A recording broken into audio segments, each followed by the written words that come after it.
teníamos el privilegio de que participara en nuestra boda. Participaron 3 pastores en nuestra boda y él fue uno de los que presenció ese momento tan especial. Y la verdad que nos da mucha alegría también ser parte de lo que Dios está haciendo en esta iglesia local. Es bien alegre, como dirían los centroamericanos, estar siendo parte de todo lo que Dios está haciendo en su gracia aquí, ver a tantas personas, tantas familias, tantos jóvenes cantando, alabando a nuestro Dios y siguiéndole fielmente. A nuestra iglesia en Prado Veraniego, Comunidad Viva, también envía un saludo. Están muy contentos de que estemos acá. Ellos en este momento también están en servicio. También tenemos una sola reunión, 10 de la mañana. Y para nosotros también ha sido genial ver cómo Dios cada día va obrando. Y me encantó cuando hablamos de la carta a los Gálatas, porque es un estudio que hicimos ya hace más o menos 2 años en nuestra iglesia. Y fue de mucha bendición en una época en la cual no estamos tan lejos o tan distantes de lo que en ese momento estaba pasando. Sí, es bueno seguir a Cristo, es bueno tener una relación con Dios, pero tenemos que hacer más cosas. Y creo que ya ustedes han ahondado bastante en los primeros 4 capítulos. Hoy nos corresponde una porción que si voluntariamente hubiese tenido que elegir, hubiera preferido pasar, pero gracias a Dios por su gracia que nos guía a poder estudiar el texto y quiero que podamos orar una vez más, pedir a nuestro Dios que Él sea nuestra guía, que Él sea hablando, que Él sea enseñando en esta mañana y que nos dé a nosotros un corazón sensible para que su palabra haga la obra. Así que acompáñame una vez más en oración. Padre, muchas gracias te damos en esta hermosa mañana porque eres bueno, Dios. Gracias te quiero dar, Señor, porque podemos ir a tu palabra con libertad. Podemos en una mañana tan hermosa que nos has dado reunirnos, alabarte como tu pueblo, Señor, como tus hijos juntos y también seguir aprendiendo de tu palabra, Señor. Gracias por tu gracia, gracias porque es por tu gracia que podemos entender tu palabra, Señor. Gracias por tu Espíritu Santo que nos has dado para entender, para ser iluminados y comprender el mensaje, Señor. Oro por mis hermanos en esta mañana, que tú sigas haciendo la obra en ellos, Padre, como también la sigues haciendo en mi vida por tu gracia. Y te pido, Señor, que tomes todas las limitantes que tiene este predicador, Señor, y que seas tú hablando en esta mañana, Señor. Te doy muchas gracias en el nombre de Cristo Jesús. Amén. Bien, una de las cosas que a mí más me encanta de Pablo, y yo sé que ya ustedes han, como dije ahorita, estudiado los primeros 4 capítulos, pero quiero hacer una breve introducción tomando brevemente algunos pasajes de los primeros 4 capítulos. Una de las cosas que más me encanta a mí del apóstol Pablo son sus saludos. En la mayoría de las cartas, Pablo dice 2 palabras hermosísimas que si no fuera por Cristo no pudiese mencionar, ¿cierto? Y Pablo saluda y dice: gracia y paz. Algo que no puede tener aquella persona que cree en las obras o que cree que por hacer algo va a ganar el favor de Dios o la salvación o mostrar que es salvo. Pero hay otra palabra que es el resultado de la gracia y dice gracia y paz. Otra palabra hermosa que es imposible experimentar en nuestras vidas si creemos que es un esfuerzo o que en nuestro esfuerzo humano vamos a alcanzar el favor de Dios, ya que nunca podemos cumplir el estándar de Dios, solamente podemos cumplirlo por medio de Cristo. Solamente podemos hacer lo que Él pide en su palabra gracias a Cristo. Y ustedes seguramente han estudiado y han hablado de estos hombres, falsos maestros, judaizantes, que han estado hablando todo el tiempo diciendo: sí, la salvación en Cristo, pero necesitas hacer esto, necesitas reunirte un sábado, necesitas circuncidarte, necesitas agregarle otras cosas. Y del capítulo 1, entre el versículo 6 y 10, Pablo se lleva una gran sorpresa. Pablo está bien sorprendido por la caída de los Gálatas. Habla de lo grave que es caer en tal error, las consecuencias para aquel que distorsiona y cambia y agrega otras cosas al evangelio, al mensaje puro del evangelio, al verdadero evangelio. Si nos vamos también al versículo 11 en adelante del capítulo 1, Pablo está hablando un poco de la historia de su salvación, comparte cómo había sido la realidad de su vida, ¿cierto? Y Pablo era un practicante del judaísmo. y hacía lo que pensaba para demostrar que era salvo, para demostrar que podía ganar el favor de Dios. Y en este escenario Cristo llega, Cristo le llama, Cristo sale a su encuentro y le da una encomienda. No solamente le salva en su gracia, sino que le da la encomienda de predicar el mensaje del Evangelio. Pero encontramos una escena bastante fuerte y bastante pesada. ¿Recuerdan el diálogo y el encuentro que tiene Pablo con Pedro? Pedro sabía que la salvación era suficiente, que el mensaje del Evangelio era suficiente para su vida, pero estaba coqueteando un poco con ciertas prácticas y ciertas conductas que no eran propias del Evangelio. Pedro actuó hipócritamente, Pedro estaba haciendo cosas que no eran las correctas y Pablo le resiste cara a cara. Y si sabes que en Dios tú y yo tenemos el privilegio de disfrutar libertad, no quieres amarrarte a prácticas que sabemos que no tienen relación alguna con el Evangelio. Y qué fácil es caer en esto. Como les decía, para nuestra iglesia ha sido de bendición estudiar esta carta, porque estamos siendo bombardeados, al igual que en esa época, por cualquier cantidad de cosas que no son el verdadero mensaje del Evangelio. En capítulo 3, versículo 11, manifiesta una necedad y les dice: Gálatas insensatos. Gálatas, se pudiera utilizar una expresión un poco más fuerte, Gálatas torpes. ¿Quién los embrujó? ¿Quién los sedujo? ¿Quién les hizo creer otra cosa? Y Pablo estaba sorprendido porque al parecer no había pasado mucho tiempo. Antes estaban actuando guiados por el Espíritu, no les hacía falta nada, pero ahora Pablo se impresiona porque estas personas están agregando y deben hacer algo más para alcanzar la gracia de Dios, para alcanzar el favor de Dios, para ser salvos probablemente, y son personas necias. Y aquí vemos a Pablo a partir de los siguientes capítulos haciendo una explicación magistral para que ellos sepan la importancia de mantenerse en el punto inicial del cual habían partido, de que el Evangelio, la gracia son suficientes, del cual debían tener cuidado de esa falsa enseñanza. Y les lleva a una gran historia que está en el capítulo 3, les habla de Abraham. Ahorita más adelante vamos a hablar de esa analogía que está allí en el texto que nos corresponde en esta mañana.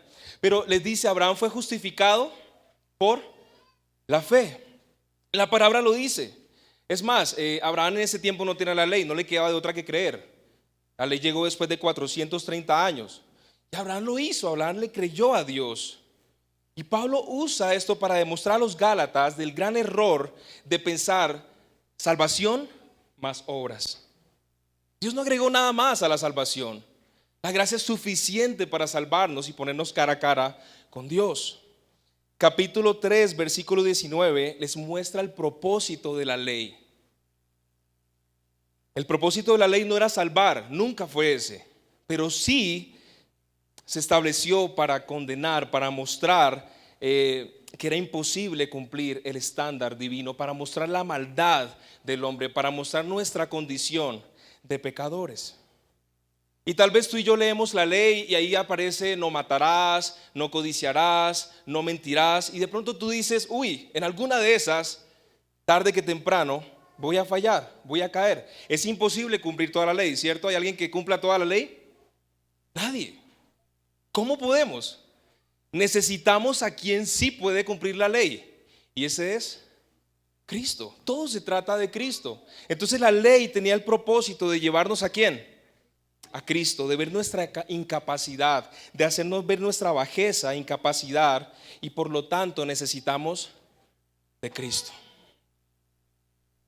Seguimos con el capítulo 4 y el capítulo 4 habla que antes nosotros estábamos en nuestros malos deseos, estábamos esclavos siguiendo la corriente de este mundo y vivíamos solamente para hacer el mal. Pero ahora Cristo ha muerto en la cruz, te ha comprado por precio, el gran precio, y le costó muchísimo, ¿cierto? Le costó su vida, le costó su sangre derramada allí en la cruz.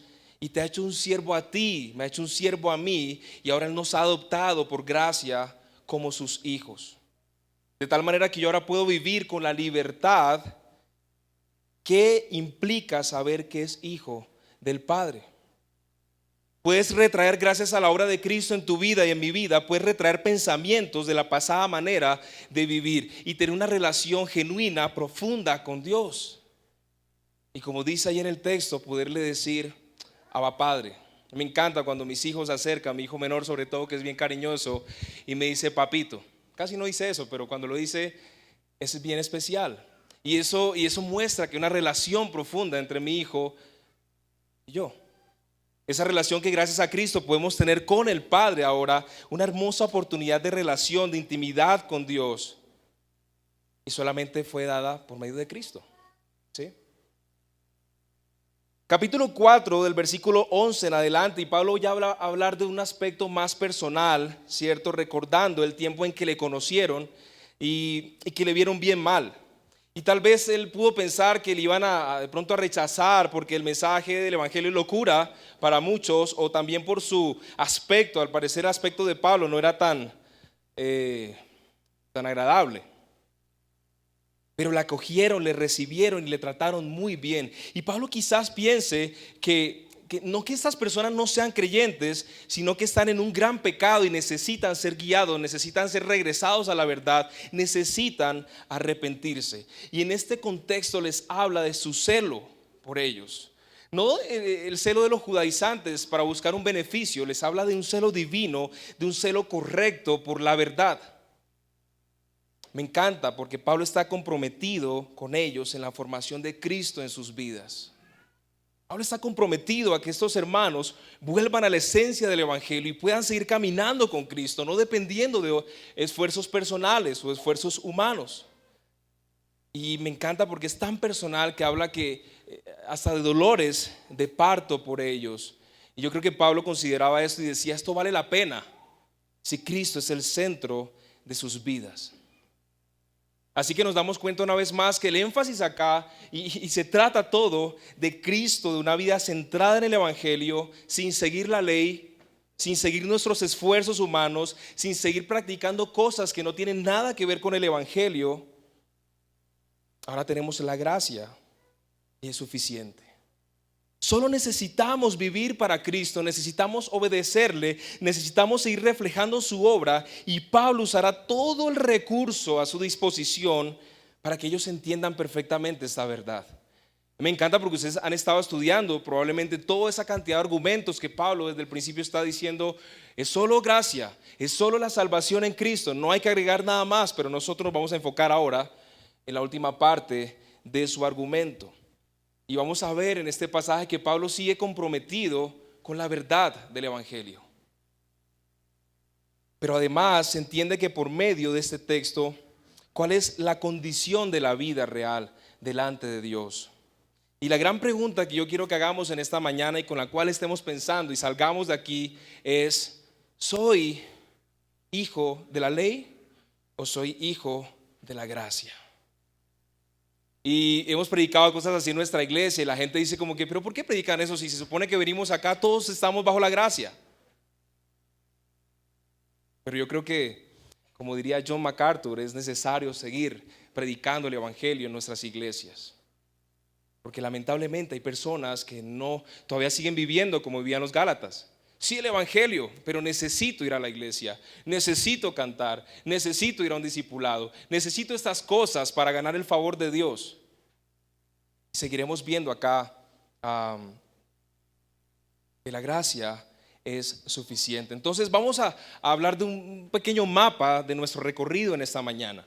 Básicamente vamos a estar viendo una exhortación que Pablo va a hacer a ellos. Vamos a hablar de la exposición, vamos a hablar de una explicación y por último vamos a ver unas conclusiones. Ese es el pequeño mapa de nuestro recorrido en esta mañana. Así que vamos a Gálatas capítulo 4 del versículo 21 al versículo 31.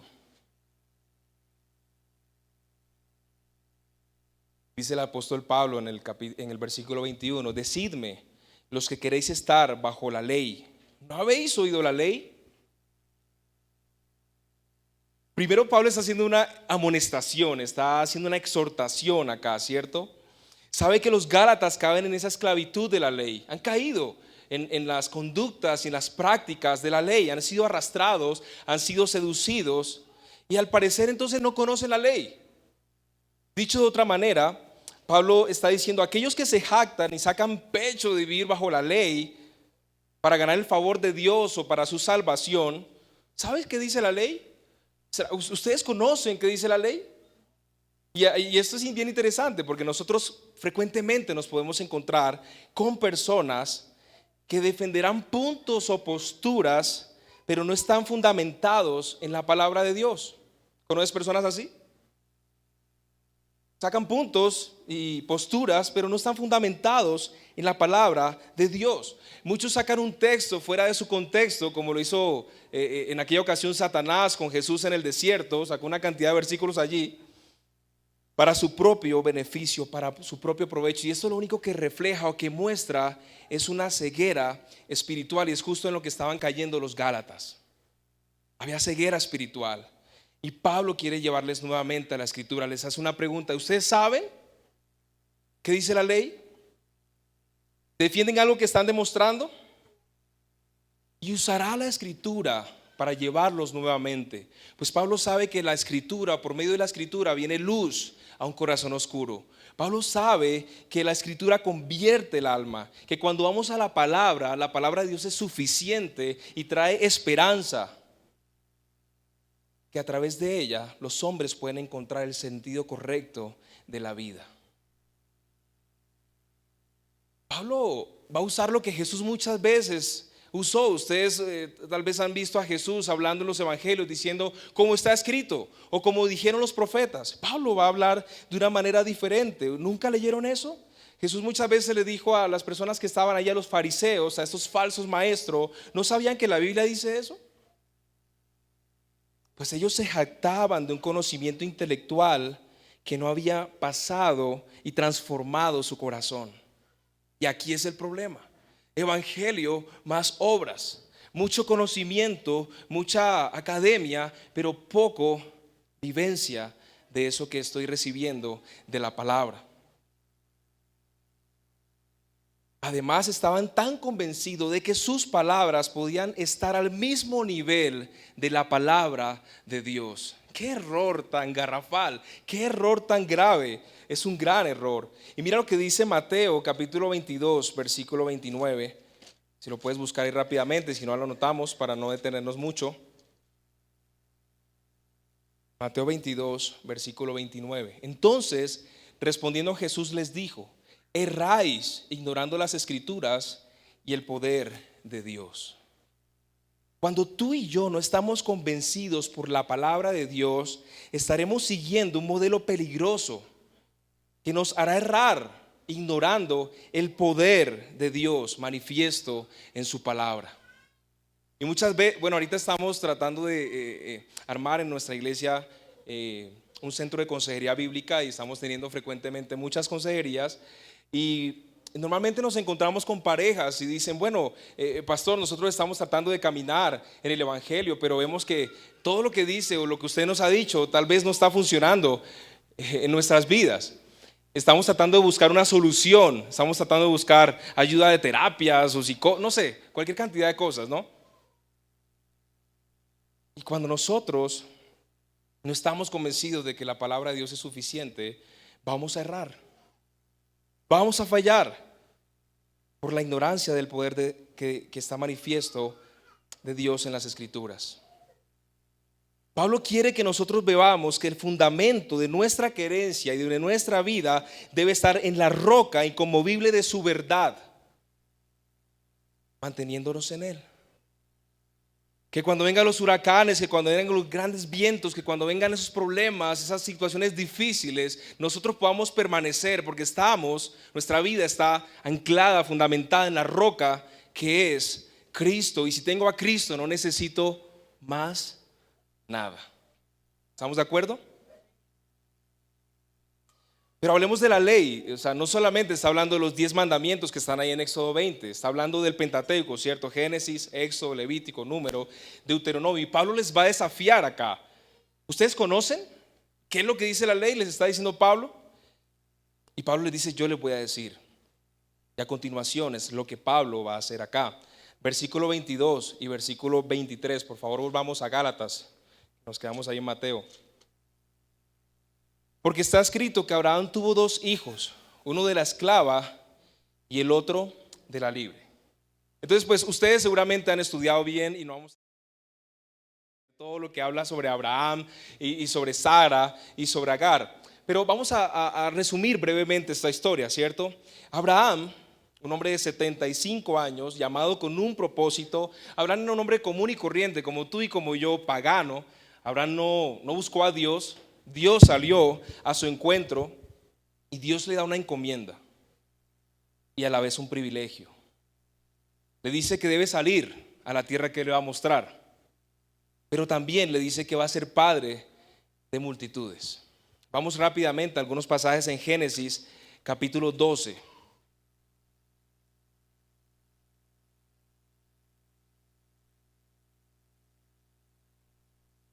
Génesis capítulo 12, pero Jehová, versículo 1, había dicho a Abraham: vete de tu tierra y de tu parentela y de la casa de tu padre a la tierra que te mostraré.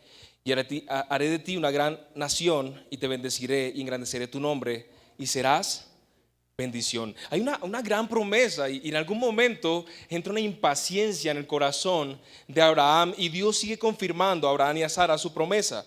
Pasan 10 años y entra la impaciencia al corazón de ambos. ¿Y qué hace Sara? La super genial solución en ese momento es, mira, ahí tenemos a Agar, es bueno para que tengas descendencia, porque yo no te la puedo dar. Y digamos que culturalmente era esto bien visto, esto era aceptado, no había ningún problema, era hasta legal. Pero aquí es algo interesante, no importa lo que diga la ley o lo que diga la cultura. Dios da una orden y tenemos que obedecer, diga lo que diga la ley, diga lo que diga la cultura. Dios dijo, se unirá a su mujer, no se unirá a sus mujeres. Génesis 16, versículo 1 y 2. Sarai, mujer de Abraham, no le daba hijos y ella tenía una sierva egipcia que se llamaba Agar. Dijo entonces Sarai a Abraham: ya ves que Jehová me ha hecho estéril, te ruego pues que te llegues a mi sierva, quizás tendré hijos de ella. Y atendió Abraham el ruego de Sarai. Y Sarai, mujer de Abraham, tomó a Agar, su sierva egipcia, al cabo de 10 años que había habitado Abraham en la tierra de Canaán, y la dio por mujer a Abraham, su marido. A los 86 años nace un hijo de Abraham llamado Ismael, de su relación con esta esclava, de su relación con esta egipcia. Pero miremos qué pasa en capítulo 17, capítulo 18. Ya Abraham tenía 99 años. Dios le reitera su promesa. Sabemos que Dios no cambia, Dios es inmutable, en Él no hay variedad. Dios no cambia y eso va a pasar tarde que temprano. Un año después, a la edad de 100 años, Abraham tiene al hijo de la promesa, Isaac. Sabemos qué pasó con Isaac. Ahí está en capítulo 21. Vamos rápidamente del versículo 1 al versículo 3. Visitó Jehová a Sara como había dicho, e hizo Jehová con Sara como había hablado. Y Sara concibió y dio a Abraham un hijo en su vejez, en el tiempo que Dios le había dicho. Y llamó a Abraham el nombre de su hijo que le nació, que le dio luz Sara, Isaac. Dios cumplió su promesa. Ahora, es interesante que a los 103 años de edad se celebran el destete de Isaac. Ismael para ese entonces ya tenía 14 años y ustedes no se imaginan el bullying que le hacía este muchacho a Isaac.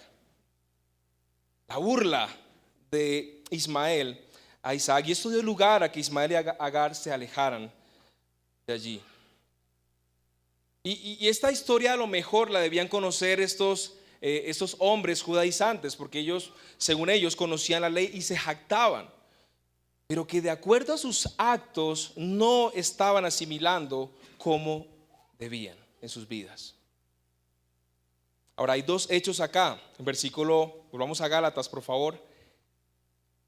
Hay dos hechos acá.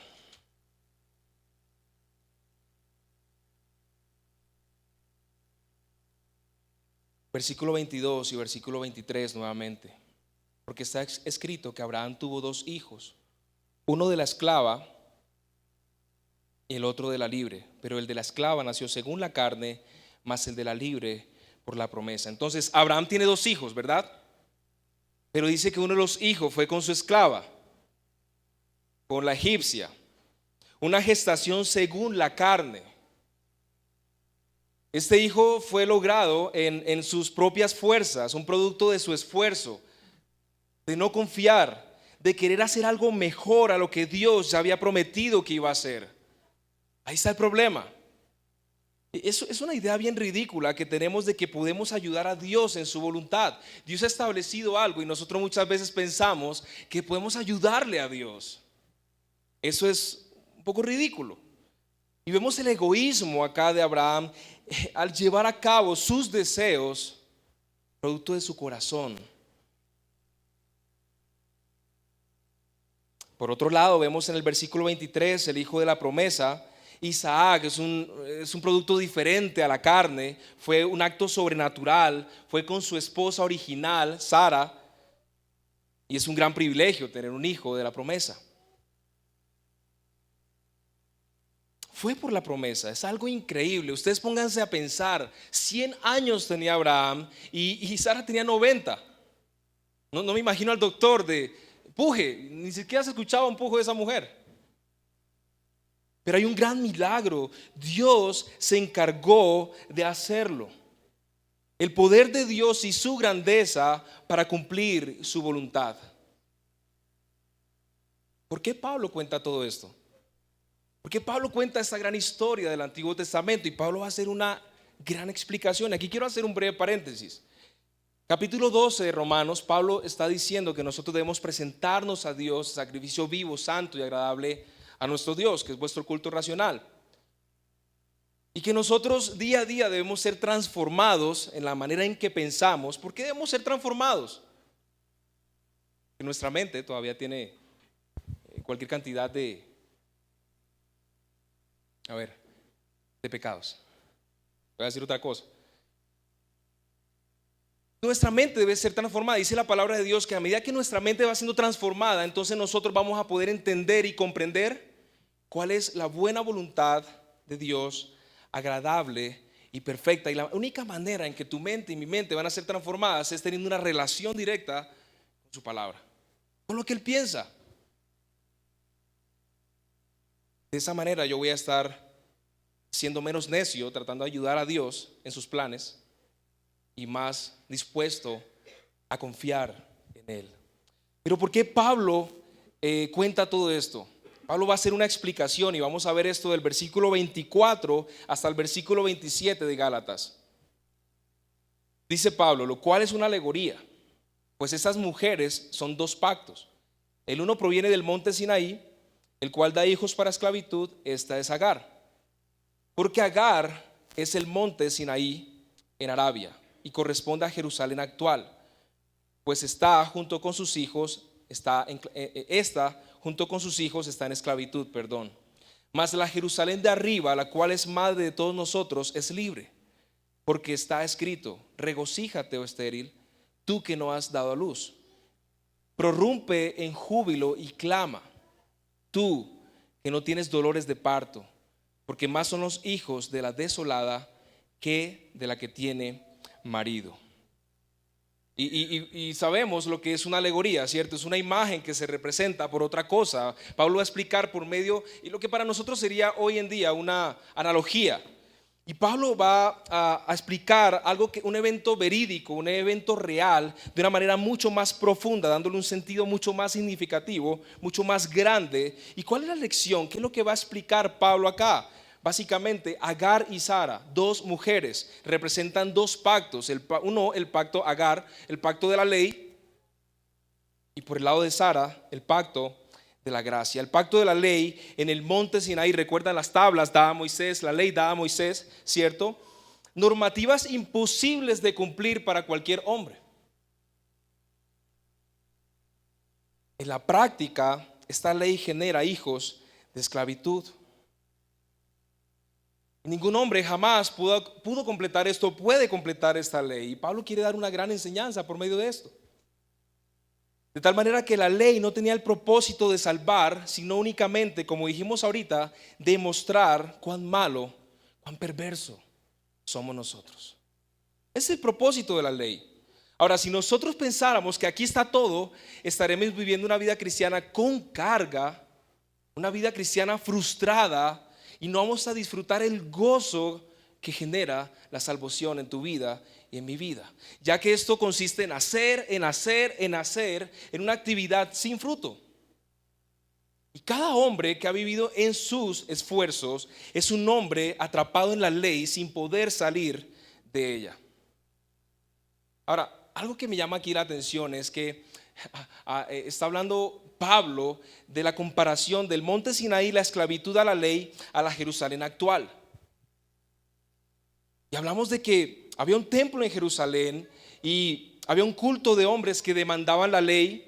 Había también enseñanza de las demandas de la ley y se exigía a otros las demandas de la ley. Todo era centrado en la ley. Ahora, todos los que se quedan en la ley son hijos de esclavitud. Eso es lo que dice el texto. Porque no se dieron cuenta que había algo más allá que debían considerar. ¿Qué era ese más allá? ¿Qué era ese otro algo? Ahora, hay una connotación histórica bien interesante. Ellos eran esclavos, ¿no? Pagaban impuestos a Roma. Tenían que pagar impuestos a Roma. Eran esclavos de la ley y esto era lo peor que había en ellos. No veían otro camino, no veían otra forma de vivir. No asimilaban que en Cristo se encierra toda la ley y que solamente en Cristo se podía tener libertad. Y aquí tenemos a los hijos de Agar. Veían sus vidas justificadas por sus obras, pero en la práctica rechazaban la gracia de Dios y esto los tenía totalmente atrapados, los tenía anclados, los tenía allí estancados.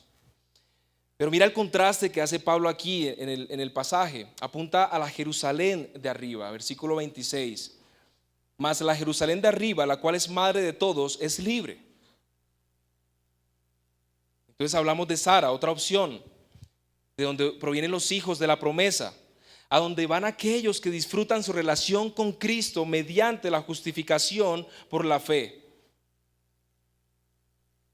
Qué hermoso que tenemos tú y yo el privilegio, los que hemos creído, de tener una Jerusalén celestial. Y como diría el apóstol Pablo en capítulo 3, versículo 20 de Filipenses, ya nuestra ciudadanía no es de aquí.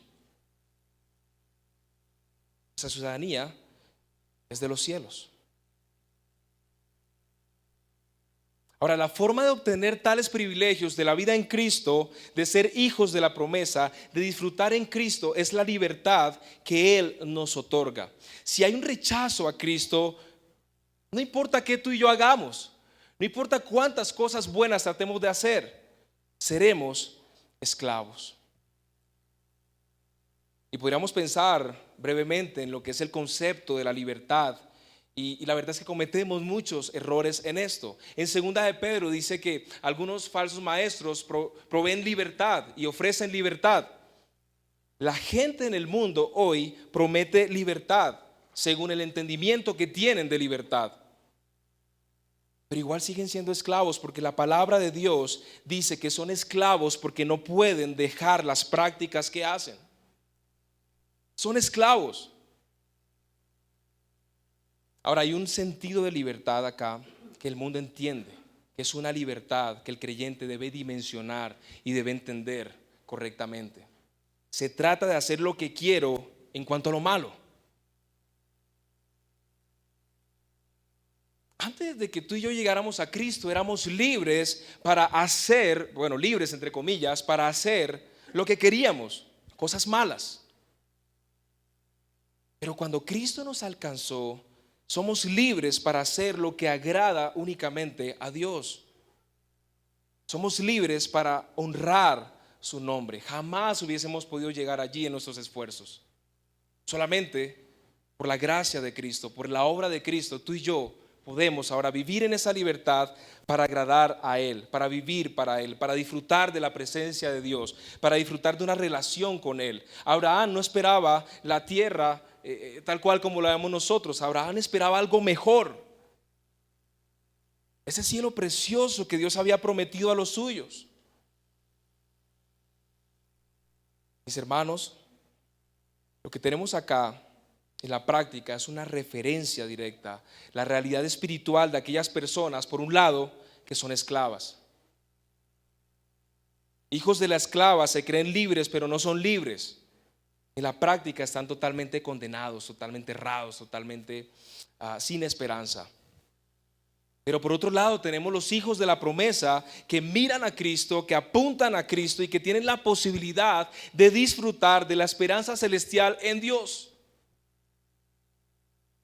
Miremos cómo enseña Pablo esto en el versículo 27. Dice, porque está escrito, regocíjate, oh estéril, tú que no has dado a luz, prorrumpe en júbilo y clama, tú que no tienes dolores de parto, porque más son los hijos de la desolada que de la que tiene marido. Y está tomando esta porción de una porción del Antiguo Testamento que está en Isaías capítulo 54, y trataremos brevemente de contextualizarlo, lo que sucede allá mientras Isaías estaba proclamando este mensaje. Israel estaba cautivo, Jerusalén ha sido destruida, estaban bajo el imperio babilónico, estaban desesperados, estaban afectados.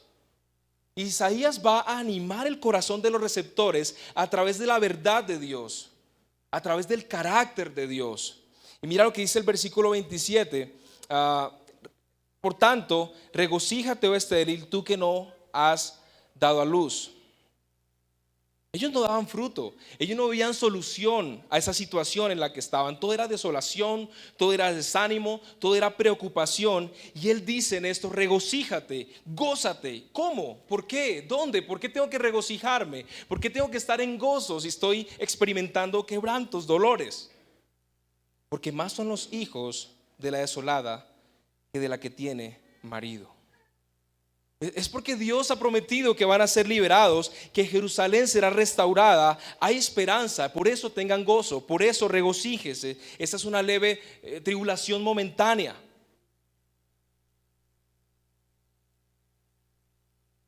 Esto llenó de ánimo a Israel. Y Pablo hace este paralelo con la historia de Abraham y Sara. ¿Qué fue lo que Dios le dijo a Sara? A sus 90 años va a tener un hijo, va a ser mamá. ¿Y qué fue lo que hizo Sara en ese momento? ¡Oh, qué chistazazo! ¿Sí? ¿Cómo es que a mi edad, siendo estéril, voy a tener hijos? Y fue tanto eso que cuando nació su hijo, ¿cuál fue el nombre que le puso? Isaac. ¿Y qué significa Isaac? Risa. Sara era estéril sin duda alguna. No había razón para estar animada en lo que Dios le había dicho. Había tristeza y desolación involucrados aquí. Pero en el contexto de Isaías había algo que las personas podían poner su confianza y avanzar hacia adelante. Era en el Dios que había prometido, el Dios que iba a cumplir su propósito en la vida de cada uno y lo haría perfecto. Ahora, ¿qué Dios había prometido a Sara, aún ella estando estéril y aún siendo muy anciana? ¿Qué había prometido? Un hijo. Por tanto, regocíjate, por tanto, gózate, regocíjate y regocíjate. Y esto mismo deberíamos hacer nosotros, hermanos. Tener un profundo gozo por saber que Dios va a cumplir el propósito que ha establecido que iba a cumplir en tu vida y en mi vida. La palabra de Dios dice en Filipenses capítulo 1 versículo 6 que aquel, estando persuadidos de esto, que aquel que empezó la buena obra en vosotros la va a terminar. Y nos siguen llegando personas a consejería que dicen, no creo. Y por eso no hay gozo. Y por eso no se regocijan, porque no le creen a Dios en el que Él va a cumplir su propósito y lo que empezó en nosotros.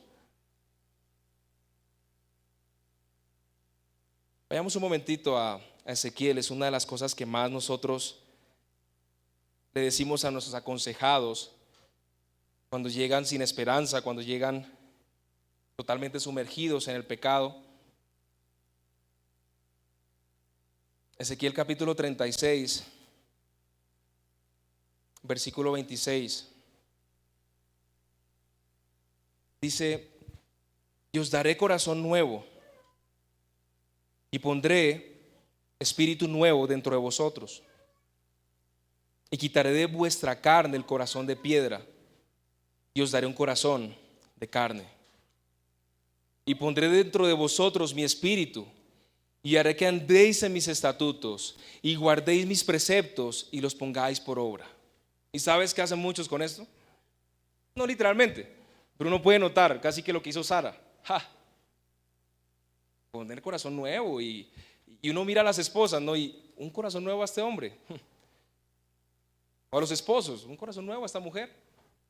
Y es casi que la misma carcajada de Sara, dudando de lo que Dios va a hacer. Y por eso buscamos los cambios y los ajustes en nuestra vida en otras partes. Creyendo que por ir a un culto, que por hacer un estudio de discipulado, una cartilla, o asistir o hacer, las cosas van a cambiar. Pero la verdad es que eso no va a pasar. Solamente puede haber un gozo en nuestras vidas y regocijarse, como dice el texto, cuando tú y yo podemos creer en el propósito que Él tiene para nuestras vidas, estando persuadidos de que Él va a hacer la obra cada día y la va perfeccionando y la va a terminar cuando Él venga. Ahora Isaac tiene la oportunidad de tener al pueblo de Israel a través de su genealogía. A través del pueblo de Israel viene Jesucristo y por Cristo muchos judíos y gentiles tienen la oportunidad de ser hijos de la promesa y disfrutar de una relación preciosa con Dios. Eso es hermoso, hermanos. Todo se trata de Cristo, todo se trata de su plan perfecto. Vamos al versículo 28, algunas conclusiones, al versículo 31 y encerrar todo esto que hemos estado tratando de ver ahorita. Volvemos a Gálatas, por favor. Perdón que yo hablo muy rápido, Pastor Duarte habla mucho más pausado. Capítulo 4, versículo 28 al 31. Así que hermanos, nosotros como Isaac somos hijos de la promesa. Pero como entonces el que había nacido según la carne perseguía al que había nacido según el Espíritu, así también ahora. Mas, ¿qué dice la Escritura? Echa fuera a la esclava y a su hijo, porque no heredará el hijo de la esclava con el hijo de la libre. De manera, hermanos, que no somos hijos de la esclava, sino somos hijos de la libre. Entonces, esto está muy claro acá, ¿cierto? Como Isaac, somos hijos de la promesa. Ese es el foco, este es el punto principal. Somos hijos de la promesa. Al igual que Isaac, todos aquellos creyentes tenemos el privilegio de ser hijos de la promesa hecha por Abraham y cumplida hecha a Abraham y cumplida en Cristo. Todos nosotros estamos dentro de ese grupo que fue bendito en él como parte de las familias de la tierra. ¿Recuerda la promesa que Dios le dio a Abraham? En ti serán benditas todas las naciones de la tierra, y tú y yo somos parte de esas familias. El Señor se ha encargado y se encargará de salvar a toda lengua, a toda tribu, a toda nación. Por la gracia de Dios tenemos el privilegio de recibir la verdad. Es por la gracia de Dios. Así como el nacimiento de Isaac fue tremendo milagro, tremenda obra, algo maravilloso y poderoso, así de maravillosa es la obra que Cristo ha hecho en ti y en mí. Por su gracia. Parece imposible que tú y yo tuviésemos alguna esperanza. Gracias a Cristo tú y yo tenemos esperanza. Gracias a su obra especial, soberana. Tú y yo estábamos muertos en nuestros delitos y pecados, como lo escribe Efesios. Jamás podríamos hacer algo nosotros mismos. Nicodemo, siendo un gran maestro de la ley, le dijo a Jesús: yo no entiendo esto de que tengo que nacer de nuevo y meterme otra vez en el vientre de mi madre. Pues claro, esto es imposible de entender. Dios se encargó de hacer un nacimiento sobrenatural en ti y en mí. Damos gracias a Dios por su gracia.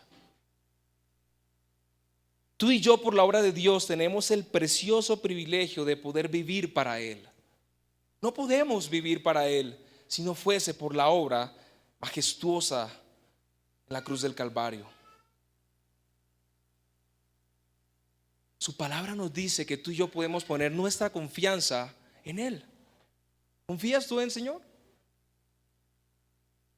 Y Pablo esperaba que los Gálatas también pusieran su confianza en el Señor. Él tenía su confianza en que estos eran creyentes, que sí habían caído, que habían pecado, que habían fallado a la verdad del Evangelio, pero que podían arrepentirse y retomar el camino. Por eso, a partir de esta historia que Pablo ha compartido, Pablo quiere darle algunos puntos que le van a hacer mucho sentido. Versículo 29. Pero como entonces el que había nacido según la carne perseguía al que había nacido según el Espíritu, así también ahora.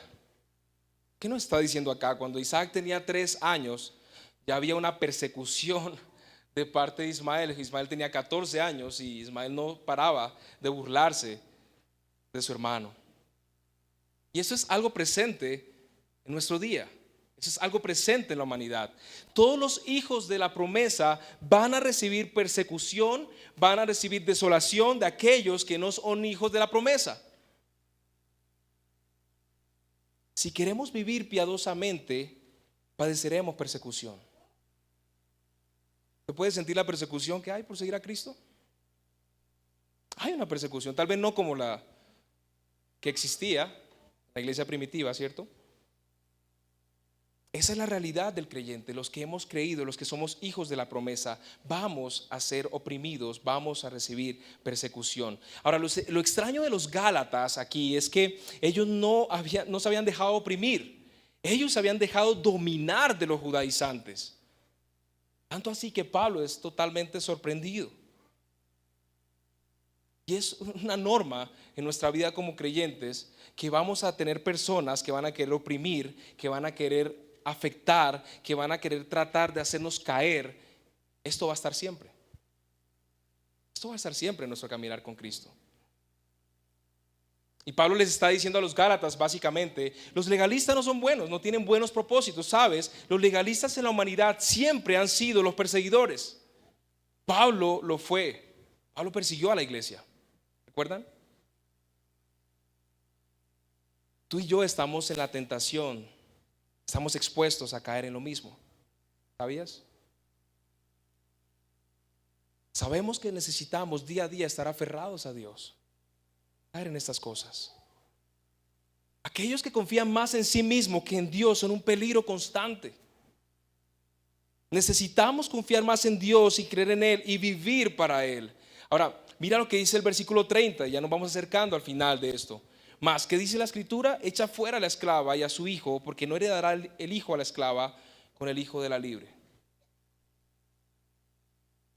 No compartirán la misma herencia, hermanos. Los hijos de la gracia con los hijos de la ley no será así. No van a compartir la herencia que está reservada para aquellos que han puesto su confianza en Cristo por la gracia de Dios.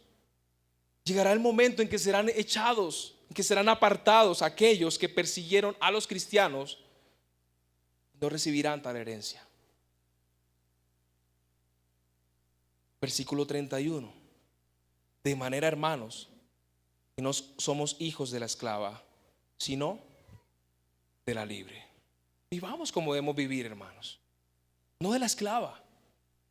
Vivamos en la libertad que Dios nos ha dado por medio de Cristo, y de esa manera honremos, glorifiquemos y agrademos el nombre de nuestro Dios.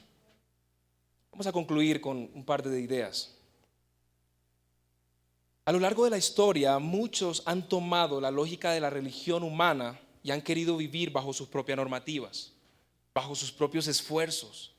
Y habrá una justa retribución para eso.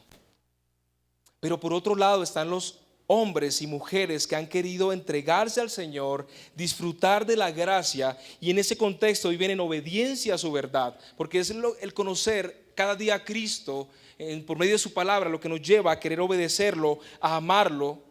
Y el destino es precioso, la Jerusalén celestial. Es algo maravilloso, es algo increíble que no merecíamos. Una herencia maravillosa que recibiremos en contraste con aquellos que no están caminando con Cristo. Gracias a Dios por eso. ¿Qué podemos preguntarnos delante del Señor en esta mañana? ¿Soy hijo de la esclava? ¿O soy hijo de la libre? Mi ánimo en esta mañana es que Dios te permita a ti y a mí mostrar por medio de nuestras vidas que somos hijos de la libre. Esa es mi oración en esta mañana. Y fue algo que al principio, cuando el pastor me dijo este pasaje, yo, wow, ¿por qué tan complicado este pasaje? Pero Dios habló mucho a mi vida por esto y Y yo quiero mostrar con mi vida y con mi relación con Dios que soy el hijo de la promesa y que eso no es algo teórico, que no se trata de hacer cosas, que no se trata de ir a un culto, que no se trata de hacer muchos estudios, se trata de caminar con Cristo cada día, de conocerle, una experiencia vivencial y real para que su palabra sea aplicada en nuestras vidas y podamos experimentar esa maravillosa vida que Él nos ha dado. Permíteme orar y darle gracias a Dios por este tiempo. Padre, gracias te damos, Señor, por tu palabra. Gracias, Dios, porque como cantábamos y como también se decía al principio de iniciar esta reunión, gracias por Cristo, gracias por tu gracia, mi Dios. No pudiésemos vivir esta vida abundante sin ti. Gracias, Padre, porque no merecíamos tanto de ti. Y gracias por esta carta, Dios, que tú nos enseñas a que la vida en ti no se trata de hacer cosas, no se trata de nuestros esfuerzos, no se trata de querer confiar en ti de palabras para afuera y hacer las cosas como a nosotros nos parece. Padre, se trata de creer en tu promesa, de creer en esa obra maravillosa que por gracia haces cada día por medio de tu palabra y tu espíritu, Dios. Permite que podamos seguir caminando en esta verdad. Permite que podamos mostrar en nuestra vida, Señor, que somos hijos de la promesa y que ya no vivimos en esclavitud. Gracias, Padre, porque tú lo has hecho todo. Gracias por la obra que haces cada día en nuestra vida. Padre, reconocemos que necesitamos de ti, Señor. Y te doy muchísimas gracias por esta tu iglesia, por la obra que estás haciendo en ella cada día, Señor, en cada uno de los hermanos que están aquí presentes. Gracias por cada una de las personas que están sirviendo en esta iglesia, por el liderazgo, por los pastores. Gracias por tu gracia en ellos, Padre, porque te aman y pueden cada día servir con pasión y servir con lo que dice tu palabra para ayudar a otros a caminar en esa libertad que tú nos has dado. Te doy gracias, mi Dios, en el nombre de Cristo Jesús. Amén.